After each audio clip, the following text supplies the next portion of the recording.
Welcome back to the PFC podcast. The views and opinions you are about to hear are the speakers and do not necessarily reflect those of anyone else. Now on to the podcast. Welcome back to the PFC podcast. This is Dennis, and today I'm talking with Dr. Van Wyk, and we are going to talk about herniation and herniation syndromes. How are you doing tonight, Doc? I'm doing all right, Dennis. How are you? I'm doing well. Obviously we've talked about traumatic brain injury a couple times, and we went over the new CPG, but talking with you and with some other guys, there's herniation, and then there's herniation. There's different ways that this can happen, and that can have different effects on the body and as part of our clinical exam. So if you would, I'd like to deep dive into, all those different types of herniation. So if you could, in a general way, what exactly is herniation? Yeah, so generally speaking, herniation is shift of tissue from its normal location into an adjacent space. So there's all different types of hernias. In fact, a lot of people are familiar with some of the abdominal hernias, umbilical hernias, hiatal hernias, inguinal hernias, which is kind of abdominal region as well. And that's all abdominal content that has moved to a different location where it's generally not supposed to be.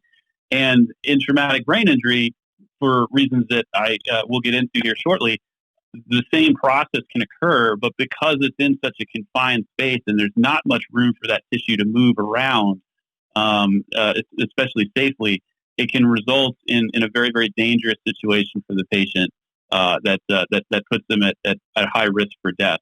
So it's important to understand that very basic definition and then work towards preventing and or identifying very quickly when you believe that type of physiology or pathophysiology is occurring. Okay, so could you quickly go over the Monro-Kelly doctrine and how these different compartments try to compensate for each other? Yeah, absolutely.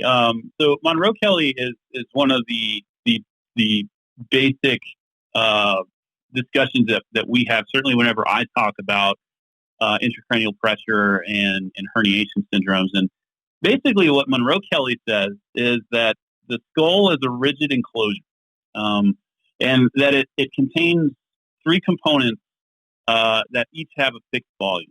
So the first one is brain tissue itself, which in most adults is going to be between 1,300 to 1,400 milliliters, which is about 49 ounces or 3 pounds for people that wanted to convert it over. The second is cerebral spinal fluid, which makes up about 150 milliliters. And then the third is blood, most of it in the venous system, much less in the arterial, but it's also about 150 milliliters. So what you've got is about 80% brain tissue and then 10% cerebral spinal fluid and blood.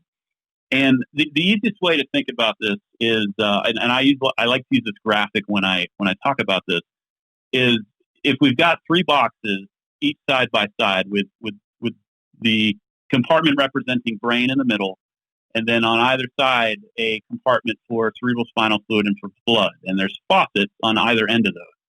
So under normal circumstances, there's nothing draining out of the faucet because, like we said earlier, we've got a fixed volume in each of those compartments. So let's now introduce some type of extra volume that is not normally present into that brain compartment. So that could be swelling. In other cases, it could be a tumor. It could be blood. In the case of hemorrhage, now we've got an extra volume that is beginning to take up space, really in an area where there is no space to accommodate that volume. So, in order for the brain to continue functioning and not undergo additional injury, the other compartment has to decrease. That brain compartment is increasing.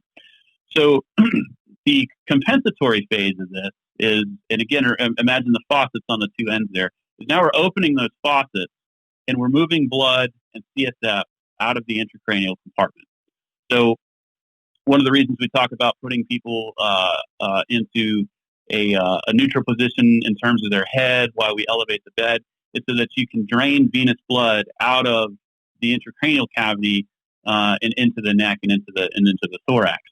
And then CSF is actually shunted into the spinal cord so that there's additional room for this expanding mass inside of the cranial vault. But at some point, you're going to run out of blood to move out of the cranial cavity and CSF to move out as well. And now you're going to experience brain tissue movement in order to accommodate that increasing mass. And that's where you start to get some of these signs and symptoms of herniation or a worsening neurological exam to suggest that you've reached that phase where you can no longer compensate. This is the phase where that intracranial pressure starts to increase significantly. Again, because there's nothing else left to push out in those blood and those CSF compartments. And this is where if you don't recognize this and act this quickly, you'll be dealing with an emergency that can kill your patient. Obviously, this is not like an on-off thing. The body, like you mentioned, compensates through movement of blood or movement of cerebrospinal fluid. Does the type of injury or the type of herniation or where the swelling happens, does that also have a say in it, or is this kind of a universal type thing, meaning the entire brain will move, not just a region? That's a great question, and I think that's one of the things that I wanted to get across to the audience that's listening is that a lot of times when we talk about herniation, we're stressing more of a diffuse or a global process. But in some cases, the swelling can be a regional process, or the injury can be a regional process. And if you don't recognize that and manage it, you can overlook it until it becomes a large enough injury or secondary injury to become a more diffuse and global process. I actually had a patient not that long ago at Duke who was a gunshot wound to the head, and we would love to have, I think, in the field environment, a way to continuously monitor intracranial pressure, and we've been looking at different ways to do that. There's certainly a lot of devices in the pipeline to do that. But in this particular patient who had an extraventricular drain located in the third ventricle, which is oftentimes considered the gold standard for intracranial pressure monitoring and drainage, we had a patient who was continuing to manifest with a Cushing's response, essentially, and intermittently worsening neuroexam findings, despite the fact that EVD was telling us that the ICPs, intracranial pressures, were within normal limits. And the waveform was good, so there was no reason to believe that wasn't happening. So we had a couple of options. There was the potential that there was something else occurring related to the brain injury, like paroxysmal sympathetic hyperactivity. We've talked about that before. But the one that we were thinking, based off of the patterns of injury, is that the swelling was really occurring at a lower level, an infratentorial location below where the EVD was able to read pressures. So it's not that there wasn't high ICP, it just wasn't diffuse or it hadn't spread far enough so that EVD would pick it up and tell us that there was a problem. It was occurring in a different part of the brain that we weren't able to monitor. So that's where I think your knowledge of some of these herniation syndromes, your knowledge of neuroanatomy can really come in handy, especially in the field, because you start to spot these things. Even with the advanced monitoring equipment, sometimes you have to look at it and say, I don't trust this number, or I don't believe this number. I think this is giving me a false idea about what's actually occurring, and these are my concerns. And this is a perfect example of where that sort of situation occurred. Yeah, absolutely. The adage of you treat the patient, not the monitor, definitely I think applies right there. Exactly. So how, I guess,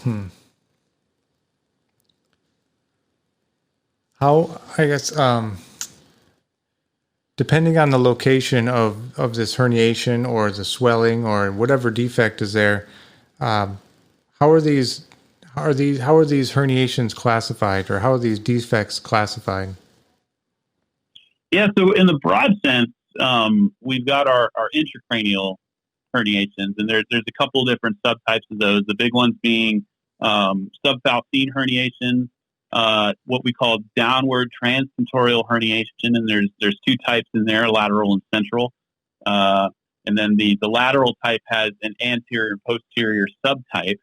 And then you've also got ascending transtentorial herniation, because sometimes the swelling and the movement will take the path of least resistance. So instead of things moving down, like we classically talk about, sometimes things will move up. But that can be just as dangerous. And then you've got tonsillar herniation, which is really the lower levels of the cerebellum moving through the foramen magnum and compressing the lowest part of the brainstem, the medulla, and actually moving into the spinal canal as well. So those are the broad categories, the names for the intracranial herniations. You've also got extracranial herniations, which can occur. Really, just to mention in that category, you see that most frequently with some type of post-surgical situation. So if there's been a craniotomy or a craniectomy, if it's too small, usually, or if there's been some type of skull fracture or penetration of the cranial vault, you can see brain move through that in sort of a mushroom appearance. And in the field setting, that would be very, very bad. And then there's a couple of other types too that I really think people overlook, like paradoxical herniation, which is a type of herniation that occurs after you take the skull off, which we can talk about here in a little bit if you want to know more about that one. And then intracranial hypotension can actually result in herniation. Hypotension meaning that instead of a high ICP, we actually have a low ICP. And we can talk about that one here in a little bit too, if you'd like as well. Yeah, absolutely. So since we've gone through kind of the broad categories of herniation, you have intracranial and extracranial. Just looking at, I would imagine, extracranial and the paradoxical herniation from the actual treatment of intracranial pressure. I think those seem pretty, the extracranial ones seem pretty obvious as far as you have gray matter coming out of the skull. So if you don't mind, let's stick with the intracranial ones that I think will probably be a little more difficult to suss out. Sure. In your practice, what are some of the more common herniation syndromes that you've run into? All right. So before we talk about those, let me caveat or recommend that for the folks listening, if you have the ability to pull up a Netter plate or open an anatomy textbook and look at some of this, it will help you immensely visualize what it is we're talking about. So some type of visual aid is highly recommended if you're able to get one. I'll try and explain it as best I can, but if you can see the structures that we're talking about, it will make a lot more sense to you about what's going on. And then the other thing that I'll caveat too is that there are different names for these types of herniation syndromes. Some people will name them by the anatomy. Some people will name them by what structures the brain is moving towards or around. So that's the way that I've chosen to characterize them, because I think that's fairly easy to understand. If you start using terms like uncus and uncal herniation, oh, okay, yeah, I know what that is. All right, where's the uncus? And not everybody knows where exactly the uncus is located. So, but I think if we can define some of these structures that the herniations occur in and around, that it will make a lot more sense. So, your first question was, what are the more common herniation types? And the type that we talk about that a lot of times we flash pictures up is actually a type of downward transtentorial herniation, which we'll come back to. But the most common type of herniation syndrome is actually something called subfalcine herniation, which can also have names like midline shift or cingulate herniation. And the cingulate, by the way, it's a medial brain structure or gyrus or fold, and it's responsible for emotions and behavior as well as some autonomic motor function. But you get subfalcine herniation with unilateral injury or disease of the frontal, parietal, or temporal lobes. Now, the name subfalcine is referring to a structure in the midline of the brain called the falx cerebri. And this is basically an extension of the dura. So it's quite rigid. It's quite tough. And it moves down into the interhemispheric fissure, which is that line that sort of divides the left brain and the right brain. So now when we're talking about a medial structure like the cingulate, moving underneath, downward and underneath that structure, it starts to make sense about how the brain is shifting when you've got swelling or a bleed or some other mass lesion that is occurring on one of the frontal, parietal, or temporal lobes and moving the brain in that opposite direction. So what happens is the ipsilateral cingulate, or the cingulate on the side of the lesions, move medially and then down and under the falx, just like we talked about. And again, this is kind of a sickle-shaped layer of dura, and it descends vertically in the interhemispheric fissure, divides it in half. The anterior falx is rigid, but the posterior portion of the falx is actually wider and more rigid. So it's harder to get displacement in the posterior part of the brain. So you don't see this quite as often with parietal lobe lesions because the falx tends to be thicker in that area. But the frontal and temporal lobes certainly can. So most of it occurs anteriorly. The way that you would identify this is, and this is very different from what we talk about when we talk about blown pupils and weakness on one side of the body, like we'll talk about with another type. The clinical presentation for this, so very early on, can be your sort of basic and non-specific intracranial hypertension symptoms, which would be headache, nausea, vomiting, particularly if they're persistent. When it gets more severe, what happens, and as that cingulate is moving underneath that falx, you get compression of some other structures around the falx. You can get compression of the cingulate gyrus on the other side. And you can also end up with hydrocephalus, which is water on the brain, if it prevents some of that CSF from moving around like it normally does. Now, again, all of this is what's happening. You won't be able to see this, but some of the signs and symptoms I'm about to talk about here are what you would be looking for to really make you suspect that this is what's going on. So once you start moving or compressing the cingulate, like I mentioned earlier, it's involved in emotions and behavior. Some of the behavioral changes that you might see when this is occurring would be apathy or a lack of interest or concerns. If you've got a patient that's originally very worried about what's happening to them and their injuries, and then they suddenly stop, then that would be something that you could consider to be an apathetic patient or an apathetic change in their mental status. There's another one called hypobulia or abulia in extreme cases. And that's this sort of indecisiveness, a lack of motivation, a lack of willpower, and just a generalized indifference that the patient develops that may or may not have been there before. So some subtle changes in mental status might be an indicator of something bad going on in terms of displaced brain tissue. The big one, though, is related to one of the arterial structures in this region that sort of runs in that cingulate and interhemispheric region, is compression of the anterior cerebral artery. So folks may remember that the anterior cerebral artery is responsible for supplying blood to the areas of the motor and sensory cortex that represent the lower extremities. So I think a lot of times we sort of forget the lower extremities, and if the patient is awake or in talking, if they move their arms, follow command of the upper extremities, the legs are sort of just there. And we don't go in and test those as readily or regularly, but you really have to pay attention because when you've got the swelling and you've got a subfalcine herniation that's building up and occurring, you're going to lose leg strength on the opposite side. So if it's on the right side where that swelling is occurring and it's moving the brain, shifting the brain over towards the left, you're usually going to get compression of that ACA, and you're going to get left-sided weakness that occurs. And then if it gets real severe, you can end up with bilateral weakness if both of those cerebral arteries, anterior cerebral arteries, are compressed. And that can lead, of course, to infarct and secondary brain injury. So those would be the big ones that I would say to look for if you're suspecting subfalcine herniation.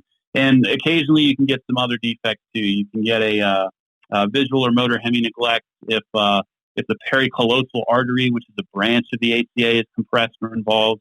You can also get what's called an apraxia, which is the ability to perform or the ability to do something in terms of strength. The motor strength is present, but it's a higher cortical function. So you see somebody move their arm, but when you ask them to perform a specific function with it, for example, they can't actually do that. So it's not a strength problem. It's more of a motor, an autonomic motor function or a motor planning problem. So you can see that a lot of times too, if you've got a more severe subfalcine herniation. But subfalcine herniation is definitely the most common type of herniation syndrome. One quick question about that. So, headache, nausea, vomiting, that can be lots of things. But the lower extremity weakness, would you say differentiating that between some kind of spinal insult would be that with the subfalcine or midline shift, you're going to get generally unilateral versus bilateral defect? Yeah, it depends. There's certainly that worry, and hopefully, if you've got a suspicion for a spinal cord injury, then a lot of times you're going to pick up some type of leg involvement, and it may require a more detailed exam to be able to do that. It may require you to look into some reflexes that are going to be off as well. I think the key here is that if you do a good initial neuro exam and your leg strength is intact or symmetric, and then a little bit later on it's not, that's reason to think that you've got some type of expanding mass that's causing that, especially if it's asymmetric. It's always a little bit trickier if you think that you've got combined spinal cord disease or trauma in addition to the brain trauma. But what you're really looking for here is somebody who is at a certain baseline and then progresses to something, and also in conjunction with some of these other symptoms, like the changes in the mental status, like I just went over. That's not going to occur with a spinal cord injury, but that certainly will occur with subfalcine herniation to some degree. Outstanding. So, comparing that subfalcine to the more, I guess classically taught, when we talk about TBI, you talk about Cushing's triad and pupillary changes and things like that. Uncal herniation. Is there any differences between, where that herniation is occurring, or is it all just forcing through that foramen magnum, and they're all generally pretty equal? Yeah. So this is the other structure that I wanted to make sure we went over, because it's going to be important for talking about this and for understanding some of the next type of herniation syndrome. So the other dural reflection, the other piece of dura that extends from the outer portions of the brain is something called the tentorium cerebelli, or cerebellar tentorium. And this is what that means in Latin is cerebellar tent. And the reason it's called cerebellar tent is because it actually looks very much like a tent. So the anterior border of the structure is kind of free and concave.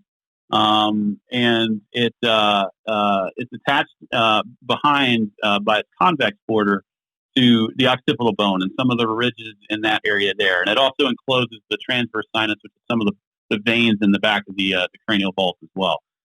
And then in the front, it attaches to the petrous portions of the temporal bone on both sides, and encloses some of the other sinuses in that area, the petrosal sinuses. So, and it's got an opening in the middle of it that we call the tentorial notch, or the tentorial incisura is the other name for that. So the reason that this is important is that this is the structure that that a lot of these parts of the brain that we're going to talk about here with downward transtentorial herniation, this is what they have to move over, because again, this is a very rigid structure. But it's also important when we talk about neuroanatomy in the broad sense, because we usually say things like supratentorial and infratentorial.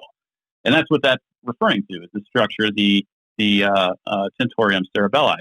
So a great thing to actually look up, take a gander at in an anatomy textbook, and it will become a little bit more clear exactly what this is and where it's located and what it's covering up. But it divides essentially the brainstem and the cerebellum from the rest of the brain, from the more superior portions of the brain. So with that in mind, we can talk about the second most common type of herniation syndrome, and actually the one that most people are probably more familiar with because they know terms like uncle herniation or central herniation, for example. But that's the downward transtentorial herniation syndromes. And there are two broad categories of DTH, which is how we'll shorthand it here. And that's the lateral and the central types. And then the lateral has two subtypes, the anterior and the posterior.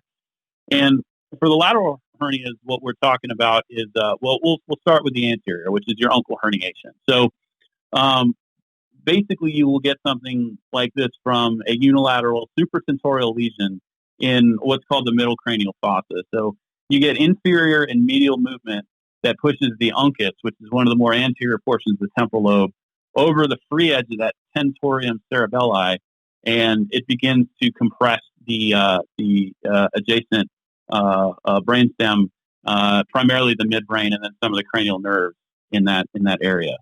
So this is kind of that classic herniation syndrome that we talk about in lectures, where you can get acute loss of consciousness because your descending arousal pathways are affected, or if it causes fluid to build up in the brain or hydrocephalus, the same process can occur. You get that ipsilateral, that same side pupillary dilatation because the third cranial nerve is compressed. You get opposite side weakness because of the cortical spinal tract being affected and them not having the chance to decussate at the level of the medulla like they do. So you get the opposite side weakness, and occasionally you can get some medial and temporal lobe infarcts, or medial temporal and occipital lobe infarcts that will cause some visual changes, an inability to read, and sometimes loss of smell. So those may be more subtle signs too that may manifest with these particular patients. So the pupil size is probably going to be the first thing that you see with this, because the fibers that are responsible for constricting the pupil or making it smaller are on the outside of the third cranial nerve. So if you compress that, all it can do really is get bigger. So that causes that pupillary asymmetry that you see. But as that gets worse, as that compression worsens, that herniation worsens, the eye will also move into a down and outward position. So that's what we call a full cranial nerve 3 palsy, because it's not just those outside fibers that are involved. So, and the problem is that if this progresses enough, anterior herniation or uncle herniation within that lateral category can progress to lethargy, coma, and death. Because it actually becomes what's called a central herniation, which I'll get to in a moment, where you're causing essentially a downward movement of all the structures above the brainstem onto the brainstem itself, and all of the important functions that the brainstem provides are now unable to do so. So that's the anterior, or the uncle herniation. The posterior herniation, still within the lateral category, is something that you get with occipital and posterior temporal disease.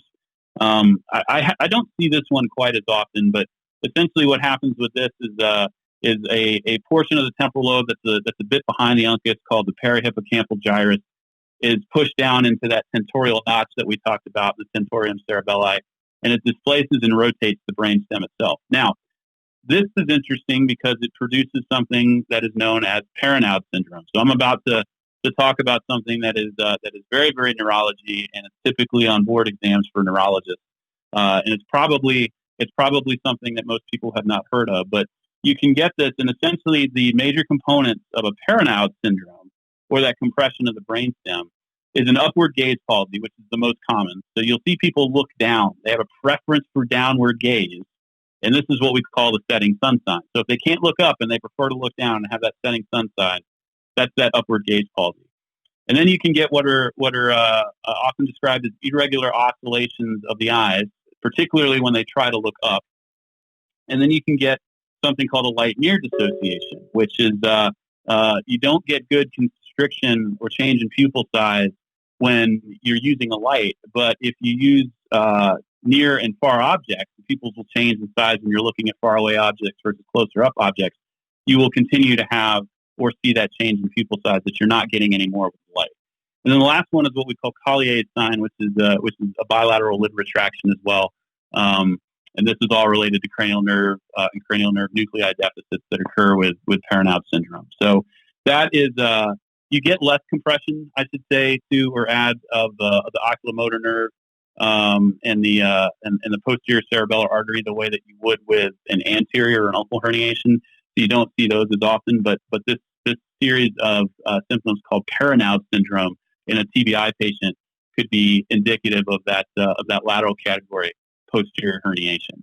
And then the last one is a central herniation, and this is the most dangerous one. A lot of times, the other herniations that we've talked about up to this point will progress to a central hernia or herniation if it's not intervened upon.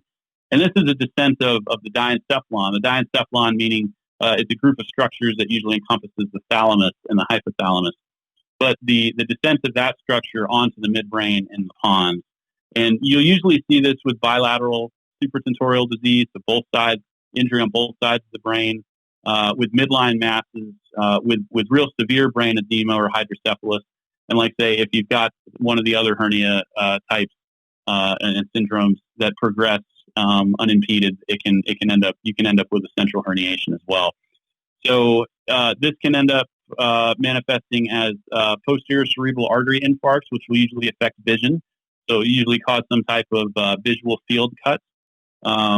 You can end up with an oculomotor palsy as well. You can get decerebrate posturing, and then it can progress to coma and death. So those are some of the signs for a central herniation, particularly that coma. If they get comatose really quickly, then you can probably be worried that even if you had a different herniation subtype, it's progressed to central herniation, and that patient is in a very, very bad state. So that essentially encompasses our DTHs, our downward transtentorial herniations. Are there any types of intracranial herniation that's going to throw off, really, different signals in our exam that we need to be aware of?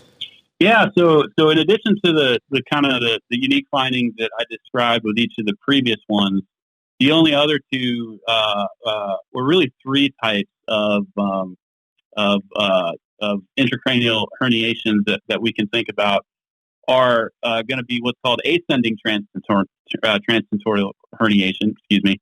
So we talked about downward movement or downward displacement of brain tissue pretty extensively so far. But remember that the swelling is going to occur in different places in some instances. And it's really the movement of that brain tissue is going to take the path of least resistance. So sometimes that ends up being an upward movement. So a mass effect originating in the posterior cranial fossa, for example, tends to move brain tissue in an upward direction. So you get upward displacement of posterior fossa structures, of cerebellar structures through that tentorial notch instead of downward. So lesions in the cerebellum, or in some cases, a sudden relief of a supratentorial intracranial hypertension. So if you drill a hole with the intent of relieving some pressure, sometimes you can actually do more harm than good and cause that upward herniation that we're describing here. But that's going to typically present with a lot of your common brainstem and cerebellar compression symptoms. So cranial nerve deficit, ataxia, some unusual eye movements, some nystagmoid eye movements, for example. But all of that is occurring as a result of increased ICP, just like everything else. The other one that people are oftentimes familiar with, at least in name, is tonsillar herniation. So tonsillar herniation is referring to a part of the cerebellum known as the cerebellar tonsils that are displaced inferiorly into the cervical spinal canal through the foramen magnum. So we've moved away from dural openings, and now we're talking about openings in the skull. And this occurs most often with some type of infratentorial mass. So something in the brainstem itself, or something that has progressed to affect the brainstem or the cerebellum. So when we talk about decompressive hemicraniectomies, we have to remember that it's not always just taking off part of the skull in the places that we typically think of. Sometimes you have to do posterior decompressions if some of the different infratentorial structures are involved, and those are much more complex surgeries. But you essentially have an infratentorial mass that causes a downward mass effect, and it can occur in association sometimes with real severe downward transtentorial herniation, particularly central herniation. But you get compression of the fourth ventricle, which can cause a hydrocephalus, and then you can get cerebellar infarcts, particularly of the it's much lower, so it's the posterior inferior cerebellar artery that is frequently affected. But the big one here is that if you've got tonsillar herniation, it's going to affect the lowest levels of the brainstem, the medulla in particular, and that's where your cardiorespiratory control centers are. So what you're really worried about is a sudden cardiac or more likely a sudden respiratory arrest as a result of compression of those critical brainstem structures. And then the last one is pretty rare. You don't see these all that often, and it's what's called a transalar herniation. And they're usually associated with subfalcine or DTH herniation subtypes. And one of them is called the descending transalar herniation. It's the frontal lobe that is displaced and compresses some of the arteries or branches of the middle cerebral artery against the sphenoid ridge. You can end up with a middle cerebral artery infarct, which if it's on the left side, it may affect language. If it's on the right side, it typically will cause a neglect syndrome or a hemi-neglect. And then the other type is what's called an ascending or transalar herniation, and that is a temporal lobe displacement, superior and anterior, so kind of the opposite of what we just talked about, across the sphenoid ridge. And this one will oftentimes cause compression of the supraclinoid ICA or carotid artery against some bony processes there as well, which leads to infarcts of the ACA and the MCA, since the internal carotid artery branches into those two. So that can cause the same types of symptoms that we were talking about above with the descending version, but also it can cause some leg weakness as well because the ACAs are involved. But this one is much less common than, and of all of them, it's probably the least common. But so you won't see this one as often. I can't think of a patient where I've seen one of these in particular. Going through all these different, types of herniation, I think it's super important to, talk about how the different signs and symptoms, correlated. First, one, the subfalcine, the different changes, the behavioral changes, the lower extremity weakness, and things like that. Ascending whatever that one was, the ascending one, the ATH. How about that? The ascending subtype of the DTH. Yes, correct. Yes, almost got it. And how you can have changes in gaze and things like that, on top of the things that we're normally looking for when we're thinking a major TBI. Now, when it comes to finding it, I think all those subtleties are definitely very important. But when it comes to treating it, are there really any changes depending on what type of herniation we're talking about in the field? Yeah, not significantly. The one thing, if the audience takes home anything from this, because a lot of this was anatomy heavy, which is why I recommended the plates at the beginning. Please go back and look at those if you're confused and lost, and look at it in conjunction with what we're talking about. I promise it will make more sense. But the other piece of that is, and the take-home message, if folks don't take home anything else, is whenever I lecture on this topic, or TBI in general, and somebody asks me about when it is appropriate to give or make some type of intervention for concerns for increasing intracranial pressure in a worsening exam, I'm usually very liberal, and I tell them that if you have an exam change and you can attribute that with almost relative certainty to anything else that you've done or any other injury that patient has, then go ahead and give them some osmotic therapy or reposition them if you have to, or give them a pain med if you're concerned that their pain or their anxiety is causing an increase in intracranial pressure, or maybe a seizure medication if you're concerned that they might be experiencing some type of seizures, whether it's intermittent episodes or a non-convulsive status epilepticus. because as I think folks are recognizing now, it's not that cut and dry Cushing's response or that blown pupil and that contralateral weakness like we talk about with that ascending subtype of DTH or that uncal herniation.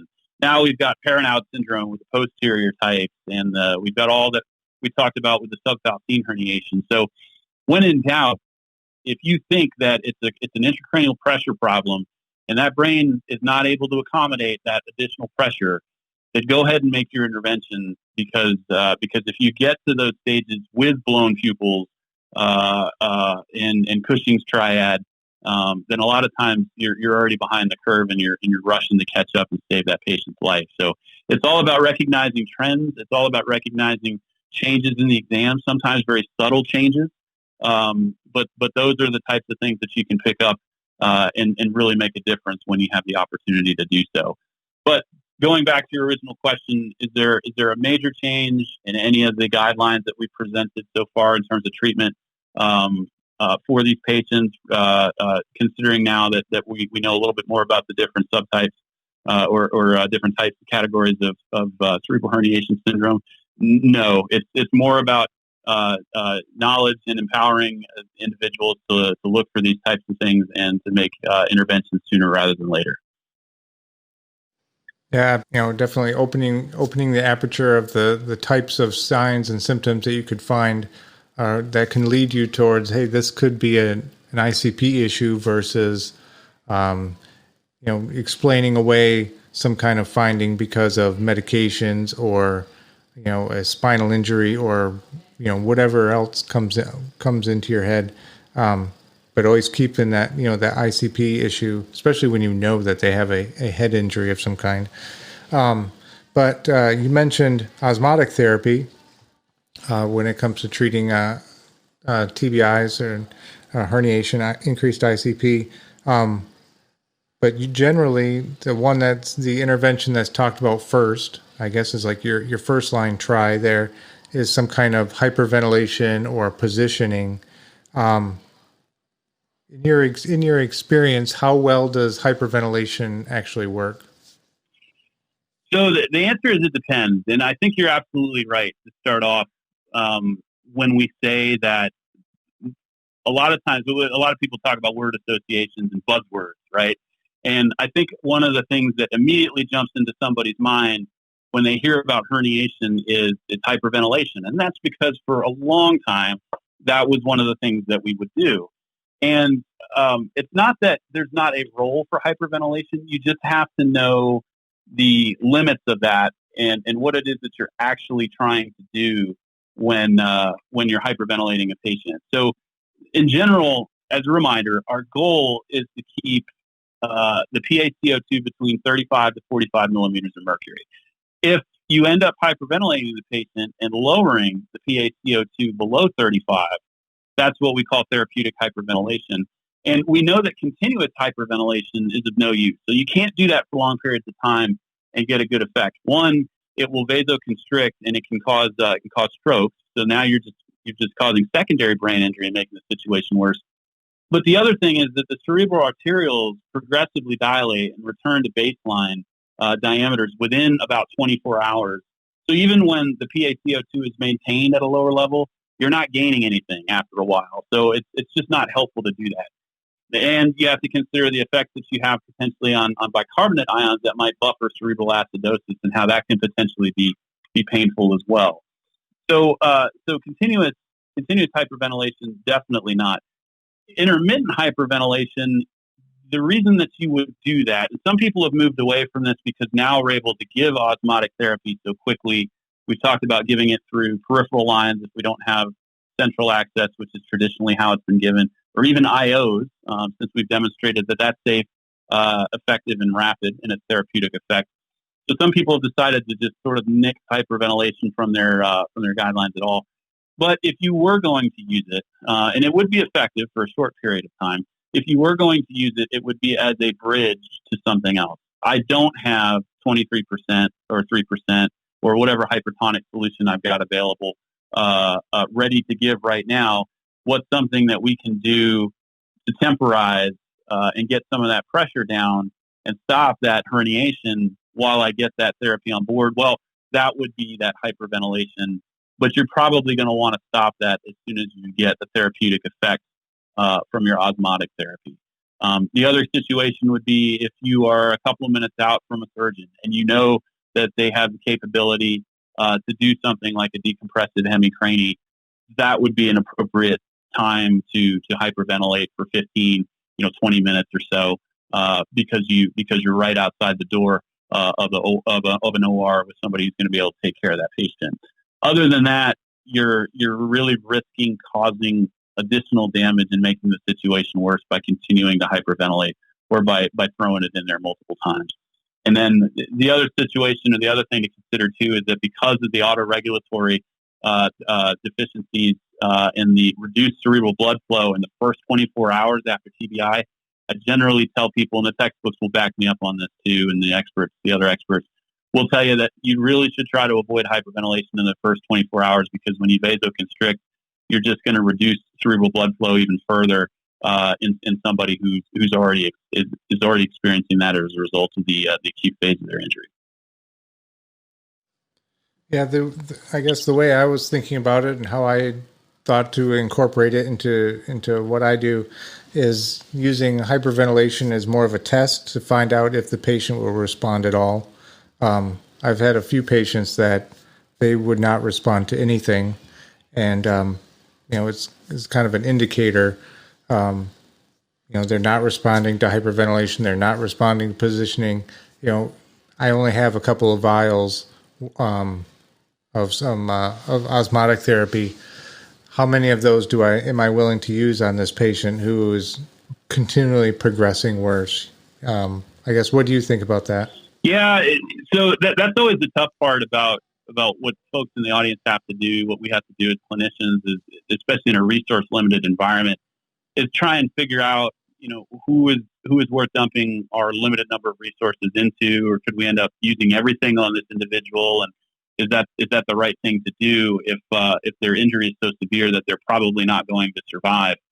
That's a technique. I'll tell you that sometimes you can actually end up being pretty surprised by the response that you get from a therapy, even though it might be similar in ways to another one that you have. Many times in the unit, I've given a hypertonic saline, and it really hasn't given me what I was hoping to get out of it in terms of ICP lowering effect. So we'll try something like mannitol, and it will work much, much better. And we'll just decide that's an intervention that patient seems to respond to, and we'll keep going with that. So it's not absolute, certainly, but you do want to know that something that is generally effective and has a good physiologic explanation as to why it would lower, at least temporarily, ICP would work, in the hopes that it's not a raging pressure increase that you're probably not going to be able to get under control with the limited resources that you have. So it's a thought, but it's also something that it's not foolproof either. So a lot depends on the extent that you're hyperventilating to. If you can monitor exactly what your PaCO2 is, if that's correct, if it's an accurate number. So I wouldn't discount it completely, the possibility of using another therapy, but I could see why somebody might think that way. Okay. Another thing, it's kind of a debate at work, so I'll ask you the role of PEEP in ICP. I know there's two things, with any TBI that you have to, really be very, very careful of is making sure the patient does not become hypotensive and they do not become hypoxic, because those two things can be killers for the TBI patient. Now, the downside of PEEP is that you can increase interthoracic pressure, which could decrease, venous return to the heart, and et cetera. Reduce blood pressure. I guess my PEEP valve can go from 0 to 20. Do I have the ability to really cause issues with ICP with PEEP on a BVM, say? Yeah, so the PEEP question in ICP, there's actually good there's good literature about this, and it goes back a number of years. The one that I immediately think of comes to mind, I think, was an AHA journal article from, it was probably about 12 or so years ago, by Schwartz and Baumgartner. But they had looked at this particular issue, and they had looked at increasing PEEP up to 12 millimeters of mercury, and they didn't really see any significant influence or effect on ICP. And the thinking was that the changes in cerebral perfusion pressure were mediated through MAP. So PEEP application should be safe, provided that a good mean arterial pressure is maintained. So I think you're right, because the downside, of course, to worrying about increasing the PEEP, and the idea behind that, of course, or the worry behind that, I should say, is that by increasing PEEP, you're increasing intrathoracic pressure. So in theory, that would cause the venous drainage from the cranial vault to be less effective or to decrease. And that was one of our compensatory mechanisms going way back to the beginning of our talk about how we mitigate increases in pressure inside of the intracranial vault.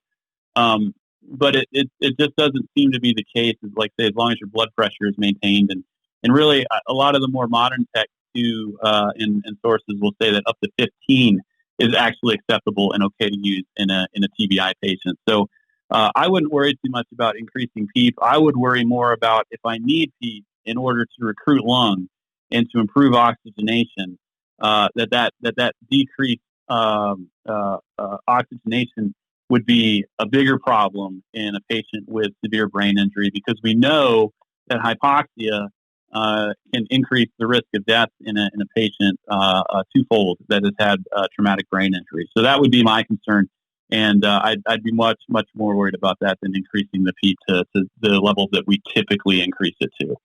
So does that answer the question?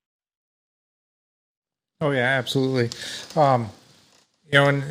And there, I guess more of the worry was just like you were mentioning, decreasing venous drainage of the head, and that's going to cause worsening of your ICP.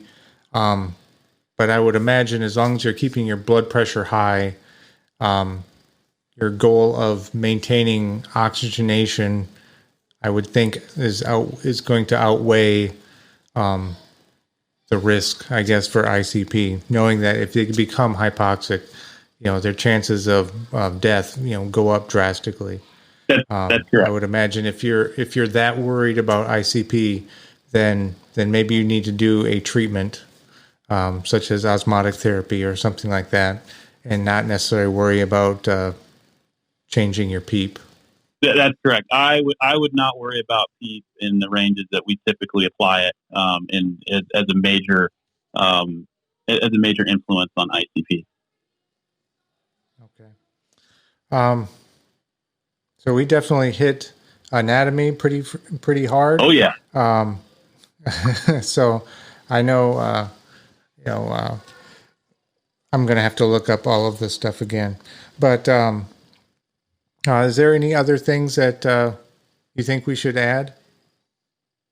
No, I think we covered most of it. My goal was to just better define herniation and highlight some of the complexities of that. Maybe give people something to think about in terms of different types and the way they present. So they're not looking for the common signs that we always talk about when we're in lectures and classes.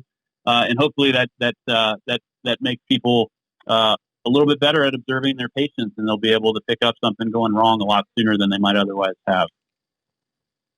Outstanding. Hey, thank you for coming on tonight.